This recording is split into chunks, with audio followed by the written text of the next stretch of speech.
Hello students. आज के इस वीडियो में हम लीनियर ट्रांसफॉर्मेशन के मैट्रिक्स निरूपण से रिलेटेड एग्जाम्पल को समझेंगे कि किस प्रकार से किसी लीनियर ट्रांसफॉर्मेशन के करस्पॉन्डिंग हम मैट्रिक्स को फाइंड करते हैं कि उसकी करस्पॉन्डिंग मैट्रिक्स कैसे मिलती है। देखते हैं कुछ एग्जाम्पल से। देखो, पिछले वीडियो में हमने क्या किया था कि लीनियर ट्रांसफॉर्मेशन का मैट्रिक्स निरूपण देखा था कि किस प्रकार से मैट्रिक्स को निरूपित करते हैं। वहाँ हमने सिम्बलिकली हमने उस रिप्रेजेंट किया था अपने मैट्रिक्स को अपनी ट्रांसफॉर्मेशन से रिलेटेड जो एग्जांपल थे और ये रिलेटेड जो भी हमारे पास टर्म्स थी उनको हमने सिम्बलिकली फॉर्म में रिप्रेजेंट किया था। अब हम एक पर्टिकुलर एग्जांपल से इसको समझते हैं कि कैसे हम किसी ट्रांसफॉर्मेशन के करस्पॉन्डिंग लीनियर ट्रांसफॉर्मेशन के करस्पॉन्डिंग जो मैट्रिक्स होती है उसको निरूपित करते हैं, कैसे बनाते हैं, एग्जाम्पल से समझते हैं। यहाँ फर्स्ट एग्जाम्पल इसको समझते हैं। टी इज ए ट्रांसफॉर्मेशन और यू से linear transformation from V two F to V two F to V two F, same पे ही डिफाइन है। Where B is the order basis of V two F का order basis है B. Find आपको करना है M T, मतलब matrix transformation या मैट्रिक्स का जो ट्रांसफॉर्मेशन है वो मैट्रिक्स ऑफ ट्रांसफॉर्मेशन फाइंड आप करना है। जहाँ टी कैसे डिफाइन है, टी V2 के किसी एलिमेंट का इमेज कैसे देता है। मान लीजिए कि एलिमेंट आपका टू टपल की फॉर्म में है और एलिमेंट है x, y, तो उसका इमेज कैसे दे रहा है x, 0, मतलब सेकंड टपल को 0 कन्वर्ट कर रहा है। फॉर ऑल x, y आप जो भी ले रहे हैं V2 से लें। तो आपको बताना है कि इस मैट्रिक्स का इस ट्रांसफॉर्मेशन के करस्पॉन्डिंग मैट्रिक्स निरूपण क्या होगा या कैसी मैट्रिक्स बनेगी, ये लेते हैं हम। समझते हैं अपने एग्जाम्पल से आंसर। अपना एग्जाम्पल को समझते हैं। सदिश समष्टि V2 का मानक आधार, ध्यान दीजिए V2F एक स्टैंडर्ड वो आपका है सदिश समष्टि है, तो उसका आधार B है। V2 का मानक आधार स्टैंडर्ड बेसिस B, जिसके एलिमेंट क्या होंगे 1, 0 और दूसरा एलिमेंट होगा 0, 1। इनको E1 और E2 की फॉर्म में भी हम दर्शाते हैं क्योंकि स्टैंडर्ड बेसिस होती है तो उनके एलिमेंट को इस प्रकार से रिप्रेजेंट करते हैं। जहाँ E1 का element first element order pair E1 first element 1, 0 और E2 है 0, 1। प्रत्येक V बिलोंग्स टू V2F को मानक आधार के एक घात संचय के रूप में व्यक्त किया जा सकता है। ध्यान दीजिए, प्रत्येक V बिलोंग्स टू V2 को मानक आधार के एक घात संचय के रूप में व्यक्त किया जा सकता है। जो भी एलिमेंट हम अपने कोडोमेन से ले रहे हैं, ध्यान दीजिए कोडोमेन से ले रहे हैं, कोडोमेन का प्रत्येक अवयव जो है ये B, क्योंकि दोनों की बेसिस तो समान रहेगी क्योंकि वेक्टर स्पेस समान है, तो B के एलिमेंट मतलब मानक आधार के एलिमेंट के एक घात संचय के रूप में व्यक्त किया जा सकता है। मान लीजिए आपने V कोई एलिमेंट V आपने कहाँ से लिया है, कोडोमेन V2 से लिया है, तो V को हम एक्सप्रेस कर सकते हैं alpha 1 E1 plus alpha 2 E2 की फॉर्म में रिप्रेजेंट कर सकते हैं। E1 E2 ऑर्डर बेसिस के जो एलिमेंट्स हैं, V2 के ऑर्डर बेसिस के एलिमेंट है, सॉरी स्टैंडर्ड ऑर्डर बेसिस के एलिमेंट है, एंड अल्फा 1 अल्फा 2 जो फील्ड है अपना F, वहाँ से आपने कोई ट्रू एलिमेंट ले, ऐसे दर्शा सकते हैं। तो आगे हम देखते हैं, ये तो हमारा हो गया एक्सप्रेशन। अब जो एलिमेंट हम यहाँ से लेते हैं, देखो ध्यान दीजिए E1 कहाँ पे है आपके पास, V2 का जो कि डोमेन है, डोमेन का एलिमेंट भी E1 E2 होगा। तो T ऑफ E1 का इमेज कैसे मिलेगा, हम वहाँ जाके देखते हैं। तो T ऑफ E1 का इमेज मिलेगा हमारे अकॉर्डिंग, वो होगा 1, 0। 1, 0 को हम V2 मतलब कोडोमेन के बेसिस क्या है, वो भी B है, सेम ही है, उसके एलिमेंट के लीनियर कॉम्बिनेशन की फॉर्म में लिख सकते हैं। तो 1, 0 का आप राइट कर सकते हैं 1 into order pair 1, 0 plus 0 into order pair 0, 1 equals to E1। आप कर सकते हैं, आप उसको राइट कर सकते हैं 1 into E1 plus 0 into E2। Similar में टी ऑफ E2 को आप सॉल्व करेंगे तो ट्रांसफॉर्मेशन कैसे डिफाइन है, ट्रांसफॉर्मेशन को ऊपर देखेंगे, उसके अकॉर्डिंग जो ट्रांसफॉर्मेशन आपको आंसर दे रही है ट्रांसफॉर्मेशन, वो दे रहेगी। ऑर्डर पेयर के दोनों टपल हैं वो 0, 0 रहेंगे, तो इसको एक्सप्रेस कैसे करें B2 के एलिमेंट के लीनियर कॉम्बिनेशन की फॉर्म में, तो आप करेंगे 0 into E1 plus 0 into E2। ठीक है, अब E1 और E2 के जो इंटू में है, जो आपके इनके करस्पॉन्डिंग T ऑफ E1 तथा T ऑफ E2 के वो निर्देशांक होंगे, कोऑर्डिनेट वेक्टर होंगे, आप उनको लिखेंगे मैट्रिक्स फॉर्म में। तो मैट्रिक्स फॉर्म में आप दर्शाएंगे तो T of E1 T of E2 2 × 1 का एक ऑर्डर पेयर, सॉरी वो बन गया कॉलम मैट्रिक्स है, इक्वल्स टू कोफिशिएंट मैट्रिक्स को लिखेंगे 1/0 और E1 E2 आपका ये हो जाएगा। ठीक है, अब इसको हम सिंप्लीफाई करें, यहाँ E1 और E2 कॉलम फॉर्म में आ जाएगा। अब मैट्रिक्स रिप्रेजेंटेशन करेंगे तो A हम लिखें या M लिखें, तो A लिखेंगे तो A आपका क्या होगा, गुणांक मैट्रिक्स 1 0 0 0। अब हमें चाहिए करस्पॉन्डिंग मैट्रिक्स चाहिए, MT चाहिए, तो MT के लिए हम इसका क्या करेंगे, ट्रांसपोज कर देंगे। ट्रांसपोज करने से हम क्या करेंगे, A transpose equals to MT equals to आपका क्या रहेगा, A transpose as it is same ही आएगा। तो इस प्रकार से गुणांक मैट्रिक्स को हम लीनियर ट्रांसफॉर्मेशन का जो मैट्रिक्स है वो हम ज्ञात करते हैं। देखो सिंपल सा है, जो आपको स्टैंडर्ड बेसिस V2 का दे रखा उसी की इमेज लेते हैं, और इमेज का जो हो उसको हम V2 जो कि कोडोमेन है उसकी बेसिस के लीनियर कॉम्बिनेशन की फॉर्म में राइट कर रहे हैं। लीनियर कॉम्बिनेशन की फॉर्म में राइट करते हैं तो जो E1 E2 के जो गुणांक होते हैं उन्हीं को हम लेते हैं, उनका ट्रांसपोज करते हैं। ट्रांसपोज करने से हमें क्या मिलता है, किसी भी मैट्रिक्स का क्या, जैसे हमारे पास जो मैट्रिक्स है उसका हमें मिल रहा है मैट्रिक्स निरूपण। सो हमारे पास जो ट्रांसफॉर्मेशन है, लीनियर ट्रांसफॉर्मेशन है, उसका हमें मिल रहा है मैट्रिक्स रिप्रेजेंटेशन मिल रहा है, या मैट्रिक्स फॉर्म मिल रहा है। ठीक है, एक एग्जांपल और लेते हैं डाउन साइड में, सेम एग्जांपल रहे लेकिन जो ट्रांसफॉर्मेशन को अगर हम इस प्रकार से डिफाइन कर दें कि x, y का जो इमेज है वो प्रतिचित्रण है वो y, x की फॉर्म में दे, टू टपल की फॉर्म में, तो कैसे लेते हैं, तो वही करेंगे हम। t ऑफ E1 का इमेज देखेंगे, t ऑफ E1 का इमेज क्या रहेगा, 0, 1 रहेगा। 0, 1 को हम लीनियर ट्रांसफॉर्मेशन की उसमें लिखें, लीनियर कॉम्बिनेशन की फॉर्म में लिखें, उसकी हेल्प से, मतलब V2 के जो बेसिस है ऑर्डर्ड बेसिस की फॉर्म में लिखें, तो वही होगा आपका 0 × E1 + 1 × E2। ठीक है, और E2 को लिखें तो E2 का इमेज क्या रहेगा, 1, 0, तो ये रहेगा 1 × E1 और 0 × E2 रहेगा। अब इससे हम क्या करें, गुणांक मैट्रिक्स 1 और 2 से क्या करें, गुणांक मैट्रिक्स को मैट्रिक्स फॉर्म में लिखते हैं। इसको मैट्रिक्स फॉर्म में लिखें तो T ऑफ E1 और T ऑफ E2 का एक कॉलम मैट्रिक्स होगा 2 × 1 ऑर्डर का। और उसके अलावा आपके पास यहाँ पर आपको एक वो मिलेगा, इससे एक रिजल्ट और मिलेगा यहाँ से, जो रिजल्ट आपको इस प्रकार से मिलेगा, उसके करस्पॉन्डिंग गुणांक मैट्रिक्स रहेगी 0 1 और 1 0, और E1 E2 उसका वो कॉलम मैट्रिक्स रहेगी। अब आपके पास जो ए आपके पास जो मैट्रिक्स है, ए मैट्रिक्स आपकी गुणांक मैट्रिक्स है 0 1 1 0, इसका ट्रांसपोज करने से हमें MT मिलेगा, तो वो आपको MT इक्वल्स टू आपको मिल रहा है 0 1 1 0, ये मिल रहा है, लीनियर ट्रांसफॉर्मेशन मिल रहा है। ठीक है, तो ये मानक आधार हो गया। मानक आधार से मैट्रिक्स निरूपण का के सापेक्ष से हम निरूपण करते हैं। तो जैसे हमारे पास A इक्वल्स टू गुणांक मैट्रिक्स रहेगा, MT देखो यहाँ पे कई जगह मैंने थोड़ा सा रॉन्ग रहा है, उसको सिंबल गलत नोट कर रखा है, उसको आप जरूर देखें। A है गुणांक मैट्रिक्स, MT है जो रिक्वायर्ड मैट्रिक्स आपको है।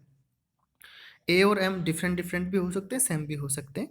तो यहाँ आपको क्या मिल रहा है, जो A है आपको मिल रहा है, M आपको मिल रहा है 1 0 1 1 0 मिल रहा है। लीनियर ट्रांसफॉर्मेशन T का V2 की मानक बेसिस के सापेक्ष मैट्रिक्स निरूपण है। तो ये आपको पूरा राइट करना पड़ता है, पूरा बताना पड़ता है कि जो गुणांक मैट्रिक्स आप मिला है, आपको मैट्रिक्स निरूपण मिला है, वो किस बेसिस के आधार पर है, तो V2 के मानक जो बेसिस है उसके सापेक्ष आपको मिला है, क्योंकि उसके आधार पे ही आप उसका लीनियर कॉम्बिनेशन बना के आते हैं और उन्हीं से फिर आप गुणांक फाइंड करते हैं। तो V2 के मानक आधार के आधार पर आपको ये प्राप्त होता है।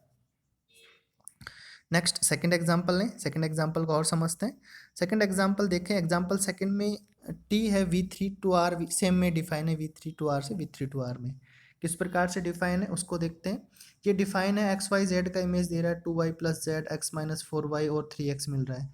B1 जो है वो मानक आधार है किसका, V3R का, उसमें 1 0 0 0 1 0 ये है आपके पास। अब आप क्या करेंगे, T ऑफ E1 ज्ञात करेंगे।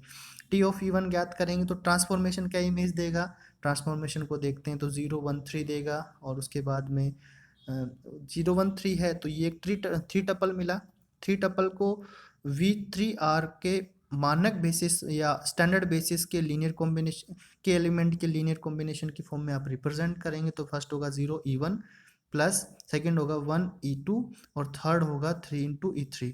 इसी प्रकार E2 को ज्ञात करते हैं, E2 को फाइंड करते हैं तो E2 के एलिमेंट का इमेज मिलेगा 2 -4 0। इसको हम V3R के स्टैंडर्ड बेसिस के लीनियर कॉम्बिनेशन की फॉर्म में लिखें तो 2 of E1 - 4 of E2 plus 0 of E3 मिलेगा। T ऑफ E3 को ज्ञात करें तो वो मिलेगा 1 E1 plus 0 E2 plus 0 E3 मिलेगा। अब यहाँ से आप इसको मैट्रिक्स फॉर्म में रिप्रेजेंट कीजिए तो T of E1, T of E2, T of E3 एक कॉलम में होंगे, ये कॉलम मैट्रिक्स रहेगी, 3 × 1 ऑर्डर की रहेगी। फिर आप वहाँ लीनियर कॉम्बिनेशन से क्या करेंगे, आप कोफिशिएंट मैट्रिक्स A बनाएंगे तो उसमें element as it is copy कर दीजिए, 0 1 3 2 -4 0 1 0 0 रहेगा और इनटू में जो कॉलम मैट्रिक्स रहेगा वो रहेगा E1 E2 E3। नाउ अब आप क्या कीजिए, अब आप ज्ञात करना चाह रहे हैं, अब आप ज्ञात करना चाह रहे हैं क्या आपको तो मैट्रिक्स ट्रांसफॉर्मेशन प्राप्त करना है। V3R के स्टैंडर्ड बेसिस के सापेक्ष आपको मैट्रिक्स चाहिए, मैट्रिक्स निरूपण चाहिए, तो आप गुणांक मैट्रिक्स का ट्रांसपोज कीजिए।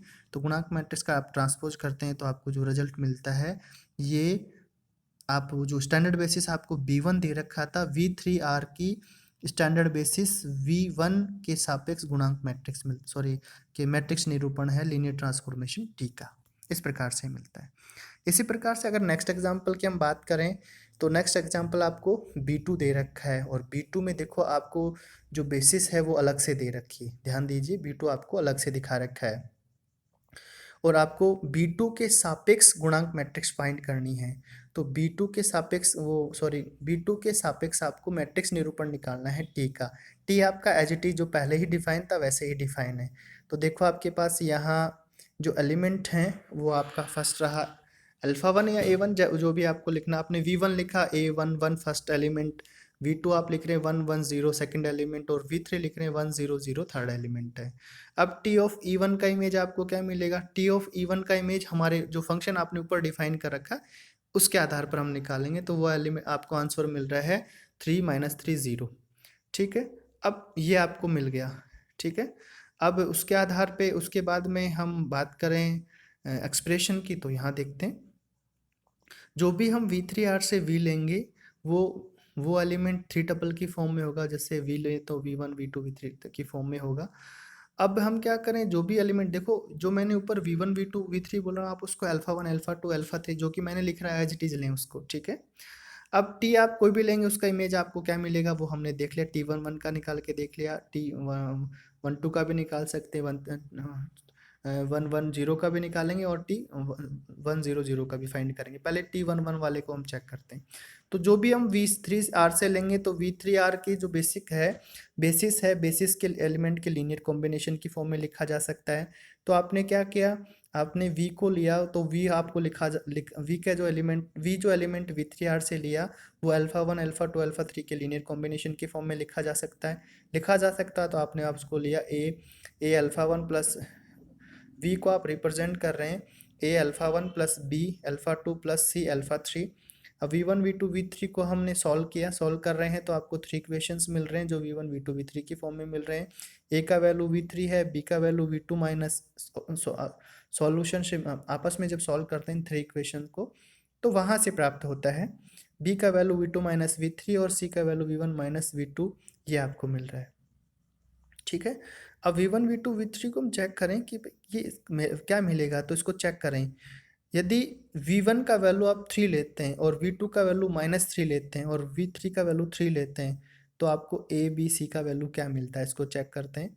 अगर आप देखो ध्यान दीजिए जो कि हमने T11 को निकाला था ना वैल्यू, और T11 के से हमें 3 -3 मिला था। V आप कहाँ से V3R से ले रहे हैं, अपने कोडोमेन से ले रहे हैं। तो अगर मान लीजिए कि हम V1 का वैल्यू ये रखते हैं, V2 का वैल्यू ऊपर वाले के अकॉर्डिंग रखते हैं तो A B और C का वैल्यू हमें प्राप्त होता है। A B C का वैल्यू आपको यहाँ से मिल जाता है कि 3 -3 और 3 को आप रिप्रेजेंट करेंगे A alpha 1 A alpha 2 A alpha 3 तो आपको A 3 B -6 और आपको C क्या मिलेगा +6 की फॉर्म में मिलेगा। तो T ऑफ अल्फा 1 का जो इमेज है वो आपको मिला क्या, 3 alpha 1 -6 alpha 2 +6 alpha 3 equals to ये। अब T इसी प्रकार से हम क्या करेंगे T11 का इमेज ज्ञात करेंगे, ये ऐसा मिला। अब इसको हम क्या करेंगे, कोई एलिमेंट V1 लेंगे तो इसको हम कैसे लिख सकते हैं, इसको हम लिख सकते हैं A alpha 1 plus A alpha 2 alpha 3। अब इन्हीं को, ये जो है वो B2 के लीनियर कॉम्बिनेशन की फॉर्म में आप लिखेंगे, तो उसके लीनियर कॉम्बिनेशन की फॉर्म में लिखेंगे, तो उसके लीनियर कॉम्बिनेशन की फॉर्म में जब आप लिखेंगे तो आपको ये एलिमेंट ए बी और सी का वैल्यू मिलेगा। इसी प्रकार से 3 का निकालेंगे तो 3 का जो है उसको फिर हम उस फॉर्म में लिखेंगे, ए अल्फा 1 अल्फा 2 अल्फा 3 के लीनियर कॉम्बिनेशन की फॉर्म में। तो इसको लीनियर कॉम्बिनेशन की फॉर्म में लिख रहे हैं तो ए बी सी का वैल्यू आपको मिलता है। अब T1 T of alpha 1 T of alpha 2 और टी ऑफ अल्फा 3 का जो मैट्रिक्स है वो आप मैट्रिक्स फॉर्म में रिप्रेजेंट करते हैं इक्वेशन फर्स्ट सेकंड थर्ड को, सेकंड थर्ड और फोर्थ को।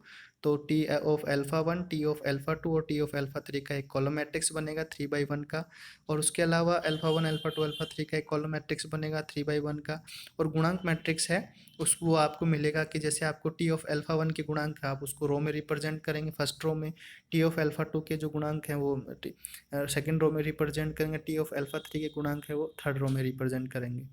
उसके बाद में हम गुणांक मैट्रिक्स आपको मिल गई। अब आप जो आपको रिक्वायर्ड मैट्रिक्स है वो लिखेंगे तो उसके बारे में लिखेंगे कि क्रमित आधार B2 V3R के क्रमित आधार B2 के सापेक्ष सापेक्ष रेखिक रूपांतरण T का अभिष्ट मैट्रिक्स क्या होगा, वो आप MT से रिप्रेजेंट कर रहे हैं और क्या कर रहे हैं, मैट्रिक्स A का ट्रांसपोज कर रहे हैं, इस फॉर्म में दर्शा रहे हैं। ये काफ़ी है, ईजी है, हमें बस समझना ही होता है कि किसी मैट्रिक्स के का लीनियर ट्रांसफॉर्मेशन के करस्पॉन्डिंग किसी सदिश समष्टि पे लीनियर ट्रांसफॉर्मेशन के करस्पॉन्डिंग मैट्रिक्स निरूपण कैसे होता है, वो हम कैसे दर्शाते हैं।